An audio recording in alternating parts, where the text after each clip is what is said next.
Praise the lord and good morning. ప్రభునేసు క్రీస్తు వారి అతి శ్రేష్టమైన నామంలో అందరికీ వందనాలు. ఈరోజు దేవుని వాక్యము, నీ కోరికను సిద్ధింపజేసి నీ ఆలోచన యావత్తును సఫలపరచునుగాక. కీర్తనల గ్రంథము 20వ అధ్యాయము 4వ వచనం.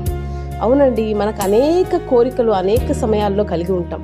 వివాహం కాని వారు వివాహం కావాలన్న కోరిక, ఉద్యోగం కావాలన్న కోరిక, భర్త రక్షించబడాలన్న కోరిక, బిడ్డలు రక్షించబడాలన్న కోరిక, అప్పులు తొలగిపోవాలని కోరిక, ఇలా రకరకాలైన కోరికలు కలిగి అవి సఫలం చేసుకోవడానికి అనేక ఆలోచనలు చేస్తూ ఉంటాం.